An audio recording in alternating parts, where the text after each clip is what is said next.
അസ്വാഭാവികമായ പിന്തുണയോ പത്മകുമാറിന് എന്നാണ് ചോദ്യം. ജിബി, അസ്വാഭാവികമായ പിന്തുണ ഇതുവരെ, അതായത് 20-ാം തീയതി പത്മകുമാർ അറസ്റ്റിലാകുന്നു, 3-ാം ദിവസം വൈകുന്നേരം ആകുന്നത് വരെ അസ്വാഭാവിക പിന്തുണയാണെന്ന് തന്നെയാണ് എൻ്റെ അഭിപ്രായം. കാരണം പത്മകുമാറിൻ്റെ കാര്യത്തിൽ കോടതി വിധി വരുന്നത് വരെ നിങ്ങൾ കാത്തിരിക്കൂ എന്ന് തന്നെയാണ് പാർട്ടി സെക്രട്ടറിയുടെ വാക്ക്. എന്ന് വെച്ചാൽ അത് പിന്തുണ തന്നെയാണ്.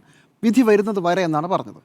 ആരുടെ? കോടതി വിധി. അപ്പോൾ SIT വളരെ ഗംഭീരമാണെന്നും ജഡ്ജിയുടെ നേരിലോട്ട് അന്വേഷണം നല്ലതാണെന്നൊക്കെ പറഞ്ഞ് അതിനെ പൂർണ്ണമായും പിന്തുണച്ച ഒരു സംവിധാനമാണ് CPMൻ്റെ നേതൃത്വവും അതുപോലെ തന്നെ സർക്കാരും. അവിടെ നിന്ന് അറസ്റ്റ് കഴിയുമ്പോൾ ഇനി അത് കോടതിയിൽ തീരുമാനിക്കട്ടെ. അതായത് SITയോ അതിന് മേൽനോട്ടം വഹിക്കുന്ന സുപ്രീം കോടതി, ഹൈക്കോടതിയുടെ പ്രത്യേക ബെഞ്ചോ അല്ല, ഇത് അവസാനം വാദിച്ച് ഇത് ജയിക്കട്ടെ, അപ്പോൾ നമുക്ക് നോക്കാം എന്നുള്ളതാണ് പറഞ്ഞത്. അതുകൊണ്ട് അസ്വാഭാവിക പിന്തുണയാണ് ഇതുവരെ. കാരണം ഇതുവരെ പറഞ്ഞതല്ല ഇപ്പോൾ പറയുന്നത്. പക്ഷേ ഇന്ന് കളം മാറുകയാണ്. ചൊവ്വാഴ്ച ജില്ലാ കമ്മിറ്റി വിളിച്ചിരിക്കുകയാണ്. ഈ ചൊവ്വാഴ്ച ജില്ലാ കമ്മിറ്റി വിളിക്കാനുള്ള തീരുമാനം എടുക്കുമ്പോൾ ഇതിനു വേണ്ടിയാണ് ചർച്ച എന്നുള്ളത് നമുക്ക് മനസ്സിലായി കഴിഞ്ഞു. ഞാൻ പ്രതീക്ഷിക്കുന്നത് CPM ഈ നിലപാട് മാറ്റാൻ പോവുകയാണ്. പത്മകുമാറിനെതിരെ നടപടി വരും. സസ്പെൻഷനുള്ള സാധ്യതയെങ്കിലും ഉണ്ടാകുമെന്നാണ് ഞാൻ പ്രതീക്ഷിക്കുന്നത്. കാരണം നേരത്തെ പറഞ്ഞതുപോലെ SIT ഗംഭീരമാണെന്നും കോടതിയുടെ മേൽനോട്ടം അതിലും ഗംഭീരമാണെന്നും പറഞ്ഞ പാർട്ടിക്ക് അവർ തന്നെ പിടിച്ച് ജയിലിലിട്ട ഒരാൾ, അത് വിധി വരട്ടെ, അതുവരെ അയാൾക്ക് കുഴപ്പമൊന്നുമില്ല, അയാൾ ഞങ്ങളുടെ നേതാവായി തുടരും, വെറും അംഗമല്ല, ജില്ലാ കമ്മിറ്റി അംഗമാണ്, അയാൾ ഞങ്ങളുടെ നേതാവായി തുടരും എന്ന് പറയാൻ പറ്റില്ല. അത് സെൽഫ് കോൺട്രഡിക്ടറിയാണ്. പ്രത്യേകിച്ച് ഈ തെരഞ്ഞെടുപ്പിലേക്ക് പോകുമ്പോൾ നാണം കെട്ട് അവസാനം വല്ലാതെ വശം കെടും. അതുകൊണ്ട് നിലനിൽക്കില്ല. ഒരു പെട്ടെന്നുണ്ടായ ഒരു പ്രതികരണമായി മാറാനേ സാധ്യതയുള്ളൂ. അല്ലെങ്കിൽ നേരത്തെ സ്മൃതി പറഞ്ഞതുപോലെ പത്മകുമാറിനെ എന്തെങ്കിലും പറഞ്ഞു കളയുമോ എന്നുള്ളതാണ്. അപ്പോൾ അരുൺ ചോദിച്ച ചോദ്യവും പ്രസക്തമാണ്. പത്മകുമാറിന് ഇത് പറയാതിരിക്കുമോ? എന്തായാലും അറസ്റ്റിലായി. പത്മകുമാർ ഇപ്പോൾ തന്നെ പറഞ്ഞു കാണുമെന്നാണ് ഞാൻ വിചാരിക്കുന്നത്. ഇതിനൊരു ക്രോണോളജി നോക്കൂ.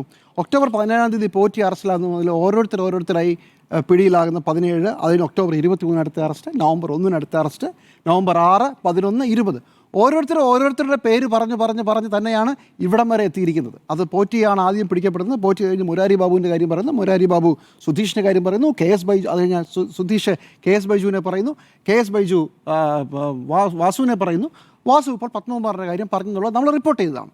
അപ്പോൾ ഇനി ഇത് അടുത്ത ഘട്ടത്തിലേക്ക് എന്ത് വരും എന്നുള്ള ഒരു ആശങ്ക കൊണ്ടാണോ? എന്തായാലും എന്തായാലും CPMനെ സംബന്ധിച്ചിടത്തോളം അങ്ങനെ SITയെ പിന്തുണച്ച ഒരു പാർട്ടിക്ക്, ഒരു സർക്കാരിന് ഈ വിധി വരട്ടെ എന്ന് പറഞ്ഞ് കാത്തു നിൽക്കാനാവില്ല. ഇത് ഒരു സ്വാഭാവികമായ പ്രതികരണമായിരുന്നു ഇന്നലെ ഇന്നെങ്കിൽ ഇനി അങ്ങോട്ട് ഈ തെരഞ്ഞെടുപ്പ് കാലത്ത് അത് അങ്ങനെ ചെയ്താൽ അത് അസ്വാഭാവികമായൊരു പിന്തുണയായിട്ട് എല്ലാവരും കരുതുകയുള്ളൂ.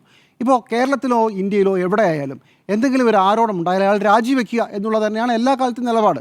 ഇപ്പോൾ ബോഫോസ് ഇടപാട് നമുക്കറിയാവുന്ന പണ്ട് കാലത്ത് ഏറ്റവും വലിയ ഇടപാടാണ്. ആ ബോഫോസ് ഇടപാട് വന്നപ്പോൾ ആരെങ്കിലും കോടതി വിധി വരുന്നവരെ കാത്തിരുന്നു? കോടതി വിധി എന്തായി? 64 കോടിയുടെ അഴിമതി ആവിയായിപ്പോയി. പക്ഷെ അതുകൊണ്ട് ആ പറഞ്ഞ വാദങ്ങൾ തെറ്റാണെന്ന് കരുതുന്നുണ്ടോ? അതല്ലെങ്കിൽ ഈ കഴിഞ്ഞ സർക്കാരിൻ്റെ കാലത്തെ ബാർ കേസോ അല്ലെങ്കിൽ സോളാർ കേസോ വലിയ കോലാഹലമായിരുന്നു. ആ കോലാഹലമൊക്കെ നടക്കുമ്പോൾ സ്വാഭാവികമായി നിലപാട് തന്നെയാണ് പോകുന്നത്. കേസൊക്കെ പിന്നെ വരും, വിധിയുണ്ടാവും. ആ കേസൊന്നും ആയില്ല എന്നുള്ളത് വേറൊരു കാര്യം.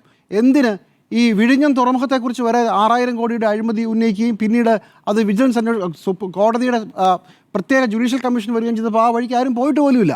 അതുകൊണ്ടൊന്നും ആരോപണത്തിൻ്റെ പുറത്ത് ആളുകൾ പ്രതികരണം ആവശ്യപ്പെടുകയും രാജി ആവശ്യപ്പെടുകയും ചെയ്യുന്നത് ചെറിയ കാര്യമല്ല. പക്ഷേ അതൊക്കെ ഔദ്യോഗികമായ ജനപ്രതിനിധികളായി തിരഞ്ഞെടുക്കപ്പെട്ട പദവികൾക്കെതിരെയാണ് ആവശ്യമുണ്ടായിരുന്നത്.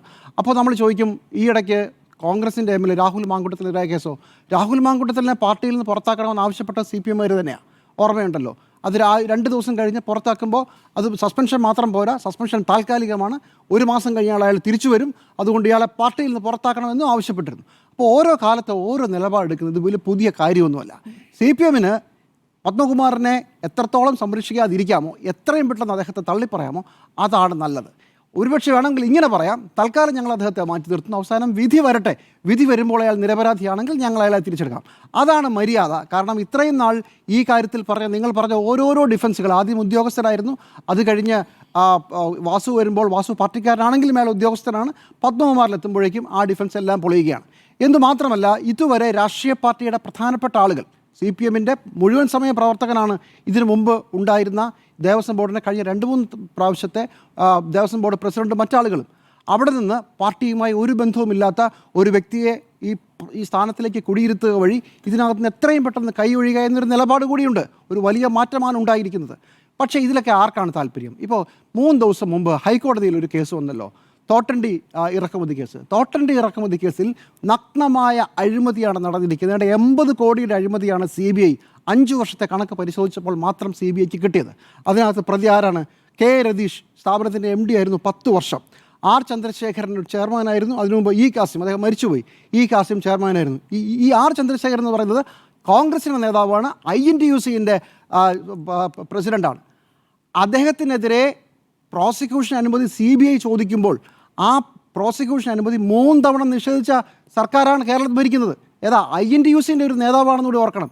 INTUC നേതാവിന് അദ്ദേഹം പ്രതിയായ കേസിൽ പ്രോസിക്യൂഷനാണ്, ശിക്ഷിക്കാനുള്ളതല്ല, പ്രോസിക്യൂഷൻ അനുമതി ചോദിച്ചപ്പോൾ അത് കൊടുത്തില്ല. അതാണ് രീതി. അപ്പോൾ ഇതിനകത്ത് വേണ്ടപ്പെട്ട രീതിയിൽ ഗോൾ പാസ്റ്റുകൾ പല രീതിയിൽ മാറ്റിക്കളിക്കുന്ന ഒരു പരിപാടിയുണ്ട്. അത് ഏത് സർക്കാരിൻ്റെ കാലത്തുണ്ട്. ഇപ്പോൾ ഉമ്മൻചാണ്ടി പണ്ട് പറഞ്ഞ ഓർമ്മയില്ലേ, മനസാക്ഷിയുടെ കോടതിയിൽ ഞാൻ കുറ്റക്കാരനല്ല. ഭയങ്കര വിചിത്രമായ ഒരു ന്യായമായിരുന്നു. മനസാക്ഷിയുടെ കോടതി, അങ്ങനെ ഒരു പ്രത്യേക കോടതിയും ഉമ്മൻചാണ്ടി ഉണ്ടാക്കി. ഇതെല്ലാ കാലത്തും എല്ലാവരുടെയും പരിപാടിയാണെന്ന്. ആവശ്യം അനുസരിച്ച് ഗോൾ പോസ്റ്റുകൾ വെക്കുക, എന്നിട്ടത് മാറ്റിക്കൊണ്ടു പോവുക. പക്ഷേ നമ്മൾ ഗോൾ അടിക്കണം, അതാണ് ഏറ്റവും പ്രധാനപ്പെട്ടത്. അങ്ങനെ അടിച്ച ഒരു ഗോളാണ് ഇന്നലെയും ഇന്നും മെനഞ്ഞാന്നുമായി CPM-ൻ്റെ സംസ്ഥാന സെക്രട്ടറി പറഞ്ഞത്. അത് സെൽഫ് ഗോളായി മാറുകയാണ്.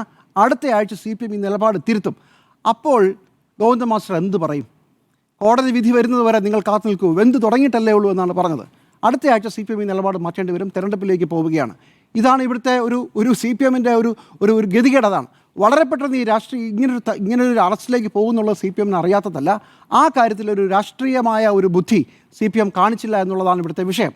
എന്ന് മാത്രമല്ല, ഇതിനു മുമ്പ് നടന്ന ഓരോ കാര്യങ്ങളിലും എടുത്ത നിലപാടുകൾ ഇങ്ങനെ ആയിരുന്നില്ല. അത് ഏറ്റവും അവസാനം രാഹുൽ മാങ്കൂട്ടത്തിൻ്റെ കാര്യത്തിൽ അയാളെ പാർട്ടിയിൽ നിന്ന്, അതുവരെയുള്ള നമ്മുടെ കാര്യങ്ങളെല്ലാം ഇപ്പോൾ ഉമ്മൻചാണ്ടിയുടെ കാര്യത്തിലായാലും വിവിധ മന്ത്രിമാരുടെ കാര്യത്തിലായാലും അതിലെല്ലാം ആവശ്യപ്പെട്ടിരുന്നത് അവർ തിരഞ്ഞെടുക്കപ്പെട്ട പദവിയിൽ നിന്ന് മന്ത്രിസ്ഥാനത്ത് നിന്ന് മാറ്റണം, രാഹുൽ മാങ്കൂട്ടത്തിനെ പാർട്ടി പദവിയിൽ നിന്ന് വരെ പുറത്താക്കണമെന്ന് പറഞ്ഞവരാണ്. ഇപ്പോൾ എന്താ ഇങ്ങനൊരു നിലപാട് വരുന്നത്? ഇത് CPM-ന് കഴിഞ്ഞ 3 ദിവസമായി ഉണ്ടായൊരു വലിയ തിരിച്ചടിയാണ്. പക്ഷേ അടുത്ത ആഴ്ച CPM തീരുമാനം മാറ്റാൻ പോവുകയാണ്. രാഷ്ട്രീയമായി മുഖം രക്ഷിക്കാൻ അതേ വഴിയുള്ളൂ, നേരത്തെ ചെയ്യേണ്ടതായിരുന്നു.